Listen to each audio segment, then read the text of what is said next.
Awesome. We are live. All right. So, hey everybody, Pause. welcome to our Wednesday morning, or wherever you might be, depending on the time zone, I guess.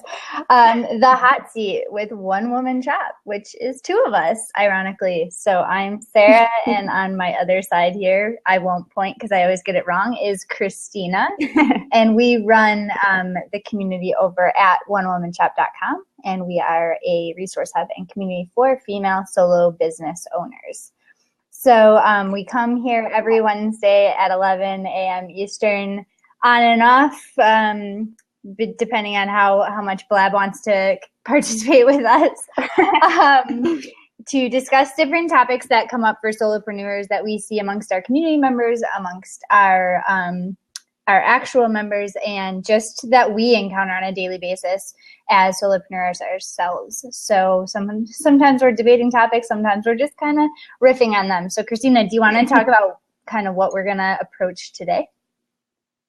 I would love to. I told you would like my intro. So yesterday you were like, where do you get all this random stuff? Because I was referencing like philosophy and like different kinds of therapy. And you're like, where does this all come from? And I'm like, oh, I just get it here and there from family and friends.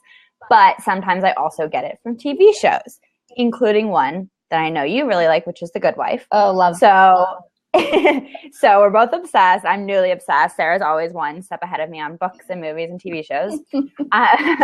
So I'm watching last night at probably like 10 p.m. And I'm like, hold on, I got to go open Evernote and write that down because that's exactly what we're talking about today. So Diane's one of the lawyers, in case you don't watch The Good Wife, which you totally should. She goes, use words to communicate your needs and desires. And I was like, yes, that's so simple. That's exactly what we are encouraging people to do with their businesses, with their lives. I know it's something I'm very much working on, is actually articulating my thoughts, feelings, and desires. It's sometimes a challenge and not my first instinct. I don't know about you, Sarah. Yeah, that's what I mean. I think that, to be honest, communication has always been a huge part of my life, but it's something that I'm continuously working on, but still remains one of the things whenever I'm asked by anybody, what's the one thing that I should be working on? Or I've mentored a couple college students, and it's always like, what's the one thing that I should have on in my portfolio or on my resume? And I'm like, it's not a tangible thing. You need to be a good communicator. That will help you in all aspects of your life and your business. For sure. Well, and I think that it's interesting as well because I'll be like, well, I can write an email, I can write a blog post, I can write a tweet. But I think it's also not just being able to articulate, but also being able to discover the root of your feelings is really important, and then articulate them and communicate them. Absolutely. So speaking of which, do you want to intro our little concept? It's a really quick tip today, but do you want to talk a little bit about it? Yeah. And Christina, you make a really good point there. I don't want to gloss that over. And that's just that you don't just have to be good at communication. You have to know where it's coming from. Don't be so quick to say, well, I'm communicating with you right now because I'm just, going off my gut reaction and I'm actually sharing what I'm thinking. Sometimes that's absolutely not the best option. So there's a lot more to it, and we're making it sound probably way more simple than it is. But today's topic, really, a tip we just want to share is all about asking for feedback.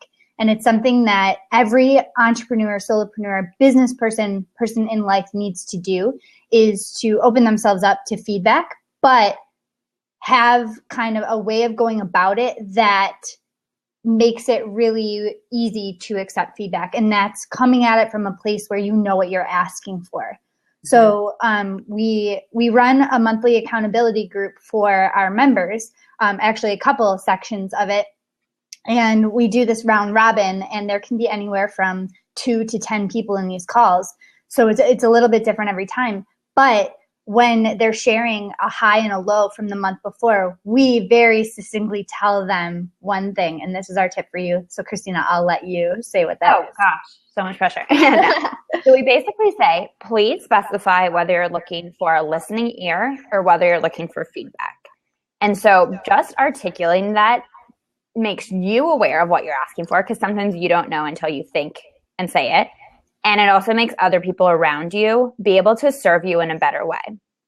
So my example this comes up a lot with my mom. We talk about our moms on these blogs all the time. But this comes up They with would my be mom. so proud. Right? I can't show my mom, though. I'm like, Mom, no. I'm like, it looks so awkward. So I have this gut response when a lot of people tell me when they're talking to me about something that's going on in their life that they're having trouble with. And it's a very stereotypically male thing, which is to immediately want to solve the problem. It's like, there's a lot of times people talk about communication as kind of male, female, and the predominant, they say female response is you listen, you're like, oh, I'm sorry you're feeling that way. No, I go right into problem solving. And my mom will tell me, she's like, stop.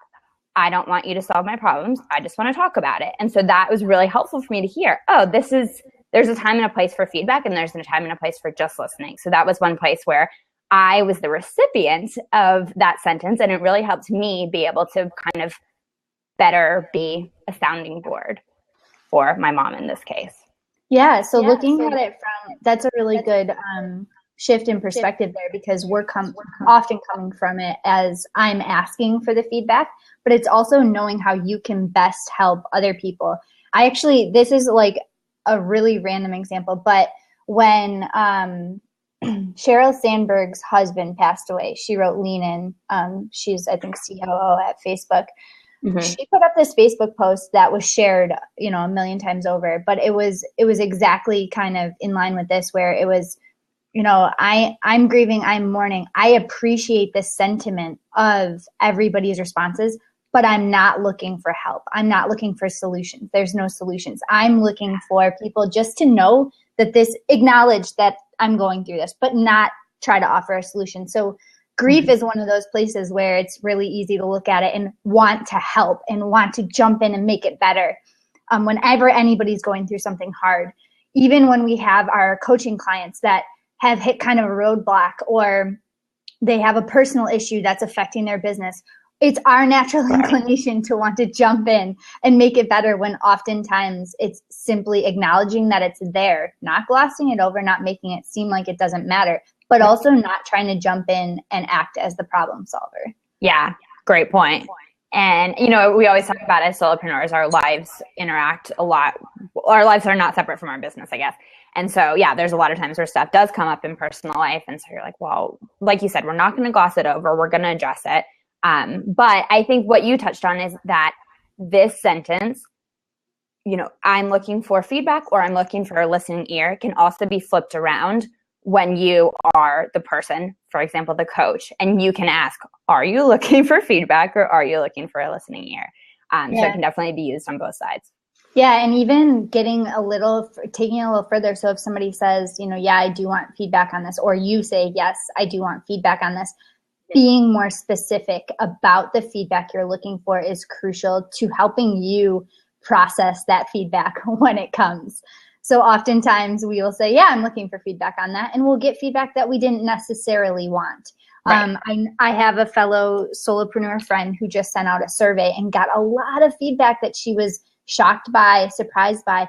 But because she wasn't super explicit in her ask, she kind of opened the door to it. And now she has to figure out how to process that, how to ignore the things that really don't matter, and take what she can out of the things that were a little more critical than she was looking for. But it goes back to when you are asking for feedback, being super succinct in what you're looking for, knowing that people are going to offer opinions whether or not you ask for them, but you can kind of steer the direction of the conversation. For sure. And we have a post that we're working on about that, and another blog. And I lost you. I can't see you anymore. It says audio only. Oh, that's probably not the worst thing in the world. I can still see myself, though. Oh, no. I miss your face. Yeah, but so we'll definitely be talking about those. So we just got a question. Do you have – you can – that's strange. You can see me. Yeah, I can see you, and I can see me. Oh, and Jenny can see both of us. Little round robin. Jenny said, do you have tips for making venting more productive? That's a great question. It absolutely is. And Jenny, I think you've probably actually coached me on this before. One of the things I would say is, because, a lot of times we vent and we feel guilty about it.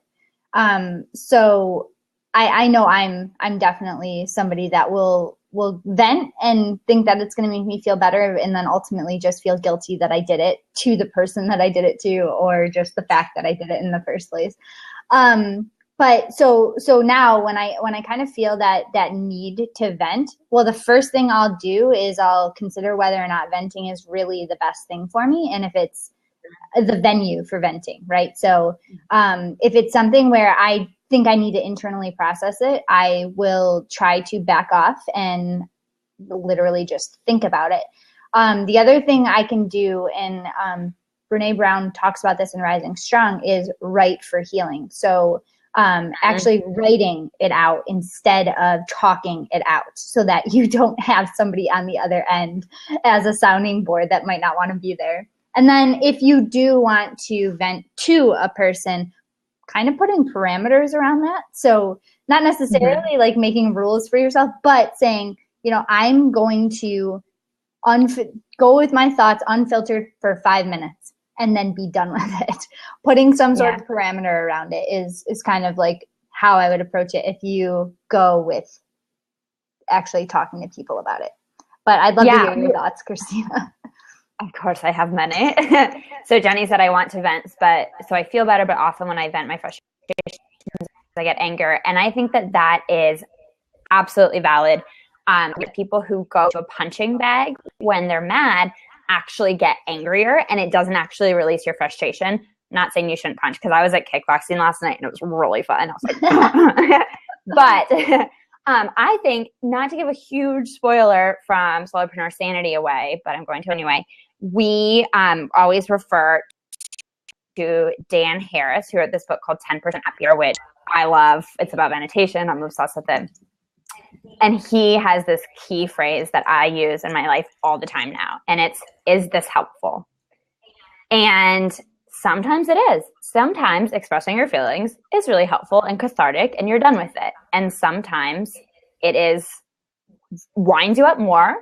I find in my experience that sometimes when we're with other people who have similar problems and you vent to them and they vent back, it's this whole cycle that kind of just creates this mood and this atmosphere of mutual complaining and mutual kind of egging each other on in this bad way. And so I think that that's something to be very careful of, because I think that that's a pretty big trap with friends and with business partners or with or other solopreneurs or other people in communities. Like sometimes I think one example is people will complain about their clients all the time. And in some ways it can be really productive, because it's like, well, I learned that I should have a better contract. And in other ways, I think people just kind of, it reinforces this idea. Mm-hmm. Does that make sense? Yeah, absolutely. And something you kind of just brought up was knowing what you want to get out of it. So like Jenny just said in the chat, my least favorite thing to hear from someone is, I just need to vent. Well, oftentimes it's more than that. So you're not just looking to vent, you're looking to achieve something from that, and what can actually get you there faster. So when I'm complaining about a client, it's usually because I didn't put a process in place, or I didn't set a boundary I should have set. So it comes back to, a lot of times, I'm going to quote Brene Brown again, because this book is just like, Rising Strong is just making me think so much differently about some stuff. But what's the story you're making up about it? She encourages you to ask that question. So you're coming at this situation that you're angry or frustrated about. What's the story you're making up about it, and who's involved, and how can you actually turn it internally to change something before you just start venting just to vent? Mm-hmm. I'm reading Jenny's comment. Go Brene. Yeah. Jenny says, I don't know how to have a conversation without asking, what are you going to do about it? So I'm not the best person to only vent to. It's so, so true. Well, so Jenny, I guess my response to that would be going back to the original point of this blab, which is, if you don't feel like you can listen to somebody vent, I think that that's a really important thing to know about yourself.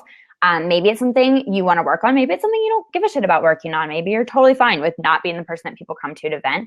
But my first reaction there would be, ask them, like, do you want advice, or do you want just to vent. And I think when you ask someone if they want advice and you give them advice and they're refusing to follow it, then you can kind of step in and be like, you specifically asked for this. I've given it to you. I have to step back now because you're not taking the advice that you specifically asked for. Yeah. That help? You can open this seat to you, Jenny, if you want to jump in. But Christina, did you have anything else you wanted to add about going back to that original tip? Yeah, that tip. No, I think that's it's super simple, and I don't want to overcomplicate it because I feel like it's so simple and powerful because it's simple. Jenny, no problem. Jenny said she's just listening. Yeah, if anybody else has any questions, if you're new to Blab, I see that we have Christy here, and Blab has alerted me that this is your first Blab, so welcome. Just type / and Q in the chat, and that will automatically alert us that you have a question that we can directly answer. So just so you know, that's a little bit more about Blab. Yeah, and so as we wait for any questions to come in, we can give a little preview of next week. So we already have our topic picked out for next week, and so we'll be talking about acting in accordance with what you say you want. And so I think the common thread these days with these Blabs and with Solopreneur Sanity is being honest with yourself. And it sounds so obvious, but we experience in our own lives and we experience with our clients and our community members. Honesty, self-honesty, not always easy. Yeah, and it really goes back to we act very quickly without stopping to think. And so we think we're being honest with ourselves, but oftentimes if we question that, we can realize that we are not. And I don't want to get too far into future topics, but being honest, yes. Well, my example to you is Sarah and I were debating something, and I was like, I'm just going to go meditate. And I meditated for 5 minutes, and I came back and I was like, you know what? I've decided this is not the thing. I need a better phrase for it, but I was like, this is not the thing I'm going to take a stand on. Like, there are things I will take a stand on, and this is just not one of them. It doesn't matter that much to me. And it was only after that day and that clarity that I was able to articulate in my mind and then out loud, do I actually care enough about this to make this a thing? And I didn't. Yeah, that's a great example. Jenny says, how do you make sure you get actionable feedback when you ask for help? So that goes back to being pretty succinct in your ask. But I know I've certainly been in situations where even when I've been clear about my ask, I've gotten feedback that doesn't necessarily translate into action. So don't be afraid to follow up on feedback, but also to take it and translate it into action steps yourself. So if I'm trying to think of a really great example, but Christina's usually good at thinking of examples on the spot better than I am because my memory is pretty further along in my life than I would like it to be. I feel like an 80-year-old woman sometimes. But but a lot of times it comes back to taking the action on your part. And that's kind of what I've been helping my friend who put out that survey and got the feedback that she wasn't specifically asking for do, is look at it and say, well, what can I take away from this? And what action steps can I put around it? And that's something Christina and I are always big on, is putting action steps around stuff. Well, and I would say the third option, ignore it. Not all feedback is meant to be taken. Some of it is stupid. Some of it is amazing, and some of it is really stupid. Like sometimes we get feedback to our email, and we're just like, that's factually incorrect. Like it just doesn't make sense, and so there's nothing we can do about it. And I would say, Jenny, my first reaction was actionable feedback. Christina, you just cut out. No, I was making a great point. You can still make it. I heard that. Okay. I was going to say, Jenny, I don't know how much you guys heard, but I was going to say you can't guarantee that you're going to get actionable feedback or good feedback or valuable feedback. And so I think that's where, can you hear me? Yeah, absolutely. That's where your power to ignore and kind of pick and choose what feedback you're going to take and turn into action steps, like Sarah said. Yeah, Jenny said, I often get watered down feedback that doesn't say anything. Yes, some people, I think giving feedback is a skill, just like receiving feedback is a skill. Something we can definitely talk more about in another blog. Yes, for sure. Sorry, I just hit a button on Blab and I'm not sure what I did. Yeah. So definitely knowing kind of what to leave on the table and knowing when to close the door to feedback. So, you know, we have a member who's working on a new business, and at the beginning, it's a lot of research and a lot of information gathering. And she got to a certain point where she was just like, I need to stop asking for feedback and I need to stop asking for opinions. And you do get to that point where if you're looking at it and you're saying, I've almost got too many cooks in the kitchen, you know, just simply stop asking. Yes. Well, I like the phrase, it's just not, if you have kids around, just put your headphones on. But they're like, opinions are like assholes. Everyone has one. And there's a second part to that phrase, but I don't remember it. But it's like everyone has something to say about everything, and you can't take everyone's feedback. Right. Awesome. Foul example. Right. Wow. Yeah. So if anybody else has questions, put them in there. But otherwise, I think, sorry, Christina, I'm cutting you off. I can't see you, so I can't tell when you're talking. Oh, my Wi-Fi is on the struggle bus right now. There you are. Hi. Oh, there you are. Okay. Well, if anyone, like Sarah said, has any questions, but otherwise we will pick this up on receiving feedback on another Blab. And next week we'll see you guys for acting in accordance with what you say you want. Yep. And you can always catch the replays over on YouTube, and feel free to reach out then if you have questions. Oh, Christy, yes. First time Blabber submitting a question. I love it. Do you guys allow people to join conversation via video? Absolutely. Yes. Is that a request, Christy? Because we can open the seat for you. Or is this just kind of for the future? Not today. Fair enough. Fair enough. Yeah. We unlock the seat often. We like to put other people in the hot seat. Yes, and interrogate them. Awesome. Well, thank you guys so much for joining us. We'll see you over at onewomanshop.com.